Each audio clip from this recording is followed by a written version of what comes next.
All right, welcome. So, have you ever tried to predict something, but there are a ton of different things pulling the strings? Well, today we're going to tackle that exact puzzle. We're diving into a really powerful tool in machine learning, something called multivariate regression. Okay, so to make this real, let's think about a car's CO2 emissions. What actually causes them? Is it just how big the engine is? Or maybe how heavy the car is? You know it's probably not that simple, right? It's got to be a mix of things. And that kind of problem? That is the perfect job for multivariate regression. And here's what we're working with, the actual data.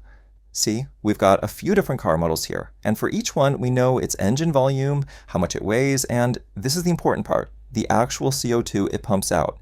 That CO2 column, that's our target. It's the thing we want to figure out how to predict. So, how in the world do we do that?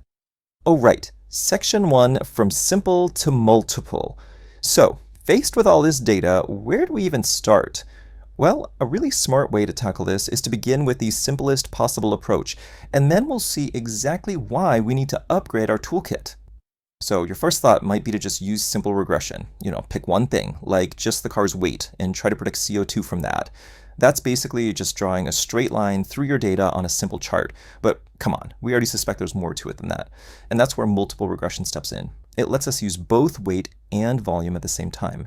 So instead of a simple line, you've got to imagine we're now fitting a flat plane, kind of like a sheet of glass, through our data points in three-dimensional space. Pretty cool, huh? Now, I know what you might be thinking. Going from a 2D line to a 3D plane sounds, well, it sounds super complicated. But as the amazing Josh Starmer from StatQuest always says, it's not a big deal. And he's right. The fundamental idea behind it is exactly the same. We're just adding one more ingredient into our recipe. Okay, section 2, finding the best fit. So we know we need to fit this plane to our data, but how does a machine actually learn where to put that plane to get the best possible prediction? Let's look under the hood. And this is the engine of our model. I know, it looks a bit like scary math with those Greek letters, but trust me, it's actually super simple. Think of it like a recipe. It's just a set of instructions telling us how to combine our ingredients, the volume and the weight, to get our final dish, the CO2 prediction. All right, let's break it down. First up, we've got beta 0. That's just the intercept. The easiest way to think about it is, it's the starting point. It's the baseline CO2 value we'd get if a car somehow had 0 volume and 0 weight. It's just the anchor for our whole equation.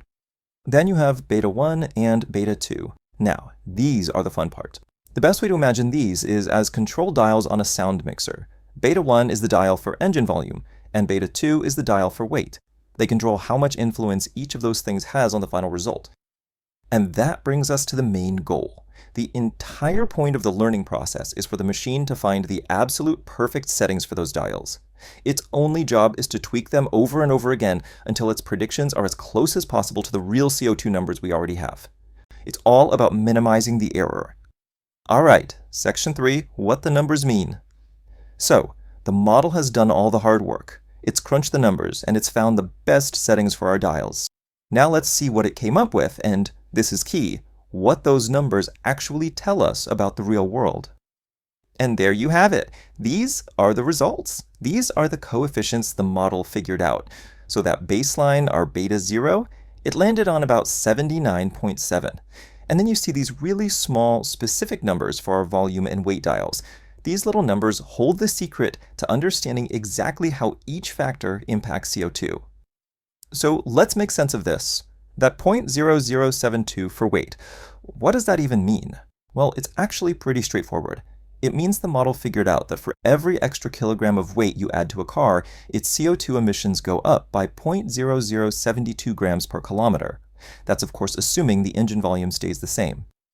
And it's the exact same logic for the engine volume. For every single cubic centimeter you add to the engine size, the CO2 goes up by about 0.00755 grams per kilometer. Again, assuming the weight doesn't change. See?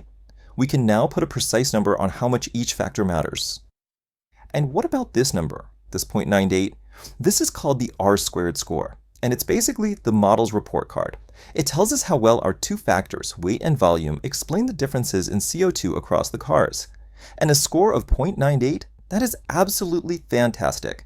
It means our model can explain 98% of the story. That's incredible. Okay, section 4, making a real prediction. So we've got this great model, we know how to read it. Now for the fun part. Let's actually use it to do what we built it for, make a prediction about a car it's never seen before. So here's our challenge. Let's imagine a new car rolls up. It's got a 1,300 cubic centimeter engine and it weighs 2,300 kilograms. Now remember, our model has never ever seen this car before. So can it give us a good guess about its CO2 emissions? Let's find out. And the process is actually super simple. It's just plug and play.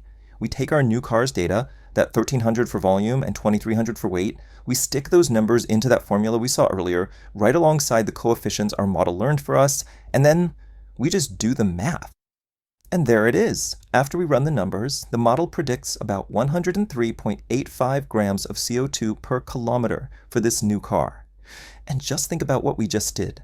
We went from a plain table of data to a concrete prediction about something we've never seen before. That is seriously cool. So why does all this matter? What's the big deal? Well, first, it lets us understand how different things work together to create a result. It's not just about one factor at a time. Second, it helps us pinpoint which factors are the real heavy hitters. And finally, this whole idea, it's the foundation for so much of the more advanced machine learning you hear about every day. Master this, and you're well on your way. And so that wraps up our look at multivariate regression. We've seen how to build a model, figure out what it's telling us, and then use it to predict the future. So I'll leave you with this final thought. We used two dials, weight and volume. But now that you know you can add more, what would you add as a third factor to make this prediction even more accurate? What other piece of data would you want to throw into the mix?